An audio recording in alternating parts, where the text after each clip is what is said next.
As the great Stoic philosopher Seneca once said, we suffer more often in imagination than in reality. Welcome to Eternal Stoicism. I'm your host, Olivia. Today we're going to explore a concept that's as ancient as it is relevant. Stoicism, a philosophy that teaches us to embrace acceptance and tranquility, can be a powerful tool in our lives, particularly for Sigma females who may find themselves grappling with the mindset of poverty thinking and the constraints of survival mode. These challenges can often distort our perception of reality, causing us to suffer more in our minds than in our actual circumstances. But Stoicism offers a way out. It teaches us to distinguish between what we can change and what we must accept, providing a clear path towards peace and empowerment. So let us delve into the depths of these challenges and seek solutions imbued with wisdom. Poverty thinking is not about lack of material wealth, but a mindset that limits our potential. Imagine a bird in a cage, the door wide open, yet the bird remains inside, convinced it's trapped. That's poverty thinking, a self-imposed limitation that keeps us from spreading our wings. Picture this, a young woman, let's call her Jane. Jane grew up in a household that struggled financially. She constantly heard phrases like, "We can't afford that," or "Money doesn't grow on trees." As she grew older, Jane internalized these messages, believing that financial success was out of her reach. She became trapped in a cycle of poverty thinking. But then, Jane discovered Stoicism. This ancient philosophy, rooted in understanding and accepting the things we can't control, provided Jane with the tools she needed to combat her poverty mindset. Stoicism taught her that wealth is not just about money, it's about richness of character, wisdom, and inner peace. Sigma females like Jane are often independent and self-sufficient. They don't follow the crowd. They carve their own path. But just like anyone else, Sigma females can fall prey to poverty thinking. They might believe that they must always struggle, that they must always do it alone. But Stoicism offers a different perspective. Stoicism teaches us to focus on what we can control, our thoughts, our actions, our reactions. By shifting our focus from what we lack to what we have, from what we can't do to what we can, we empower ourselves to overcome poverty thinking. Stoicism encourages us to see the abundance that surrounds us. The air we breathe, the skills we possess, the love we share, these are all forms of wealth. By appreciating the richness of our lives, we can break free from the cage of poverty thinking. Remember, Sigma females, the cage door is open. It's time to spread your wings and fly. By embracing Stoic principles, we can shift our perspective from scarcity to abundance. So let's fly together towards a future of abundance and prosperity, fueled by the power of Stoicism. Growing up in survival mode can cloud our vision, making it hard to see the choices available to us. Imagine being in a dense forest, surrounded by towering trees and thick undergrowth. You're lost, and all you can think of is finding a way out. That's what survival mode feels like. It's a state of mind where our focus is narrowed down to the immediate needs of survival: food, shelter, safety. The world outside this forest, the multitude of choices, possibilities, and opportunities, they all fade into the background. I remember when I was a child, growing up in a neighborhood where every day was a struggle. We had little, and oftentimes it felt like we had nothing. The world was this vast, intimidating forest, and I was lost in it. The thought of having choices, of being able to shape my own life, seemed so distant, so out of reach. As I grew older, I stumbled upon the teachings of Stoicism. This ancient philosophy taught me that even in the midst of hardship, there are choices available to us. It was like discovering a compass in that dense forest. Stoicism showed me that I could choose how to respond to my circumstances, how to perceive my situation. The Stoics believe that we don't have control over what happens to us, but we do have control over how we respond.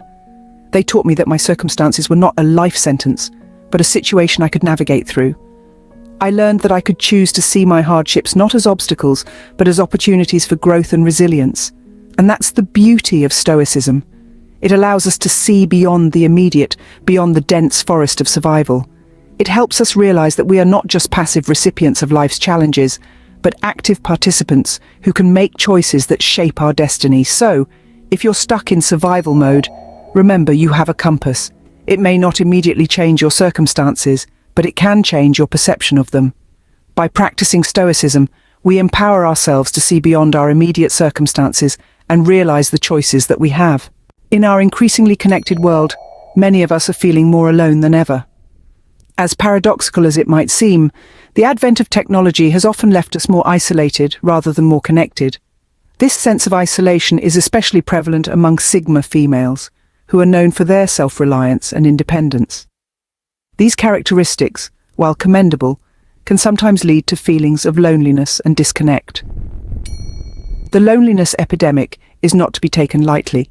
It affects our mental and physical health and can leave us feeling empty and unfulfilled. But what if we told you there's a way to alleviate these feelings, a way to feel less alone in a world that can sometimes seem cold and distant? Here's where Stoic philosophy comes into play. Stoicism, an ancient school of philosophy, teaches us that we have the power to control our reactions to the world around us. It encourages us to focus on what we can change and to accept what we cannot. This philosophy can provide a solid framework for dealing with feelings of loneliness. When we feel alone, it's often because we're focusing on external factors, the lack of people around us, the absence of social interactions.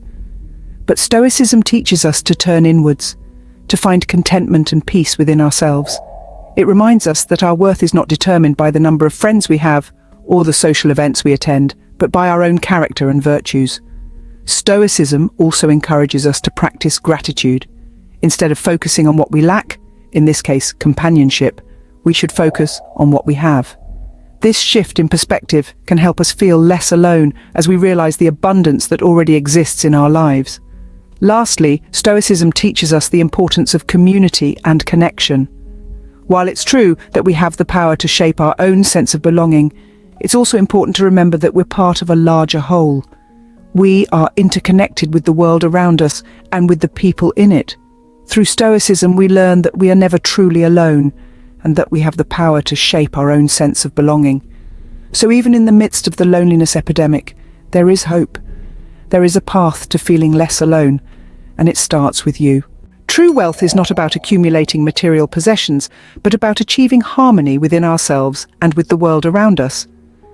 This is a cornerstone of our journey to empowerment, especially for those who identify as Sigma females. Harmonic wealth goes beyond the limits of financial prosperity. It's a holistic concept that encompasses emotional, mental, and spiritual well-being, alongside physical health and material comfort. It's about finding balance in every aspect of life, and it's this balance that leads to the true empowerment and fulfillment we all seek. Think of harmonic wealth as a perfectly tuned orchestra, where every instrument is in sync, creating a symphony of well-being. The melody of your life, then, is not dictated by the cacophony of external circumstances, but orchestrated by your own choices, your own resilience, and your own inner harmony. Take my dear friend Marianne, for example. Marianne was a typical Sigma female, introverted, self-reliant, and always marching to the beat of her own drum. She grew up in a struggling family where scarcity was the norm. But despite her circumstances, Marianne had a vision. She saw beyond her immediate reality and chose to cultivate her harmonic wealth. She began by investing in her emotional health, practicing mindfulness and gratitude daily. She pursued her passion for art, not for monetary gain, but for the joy and fulfillment it brought her. She nurtured her relationships, understanding that true wealth lies in the connections we build and the love we share. And yes, she also worked hard to improve her financial situation, not to amass a fortune, but to ensure her material comfort and freedom. Today, Marianne lives a life of balance and harmony. She may not own a mansion or a luxury car, but she is rich in ways that matter most. She is empowered, content, and at peace with herself and her surroundings. That is the essence of harmonic wealth. By harnessing the teachings of Stoicism, we can empower ourselves to create a life of harmonic wealth. Just as Marianne did, we too can orchestrate a beautiful symphony of balance, harmony, and fulfillment in our lives. As we journey through life, Stoicism can serve as a guiding light, helping us navigate our challenges and empowering us to live our best lives. In our journey today, we've explored how Stoicism can help Sigma females overcome the limitations of poverty thinking, and how growing up in survival mode can often blind us to the choices available to us. We've delved into the loneliness epidemic, and how we can empower ourselves to create harmonic wealth in our lives. Stoicism teaches us to focus on what we can control, to accept what we cannot, and to understand the difference. It's an empowering philosophy that can help Sigma females and indeed anyone live more fulfilling lives. If this resonates with you, I invite you to subscribe to Eternal Stoicism and join us on this journey of self-discovery and empowerment. Leave a comment below. I would love to hear your thoughts. Until next time, remember, we suffer more in imagination than in reality.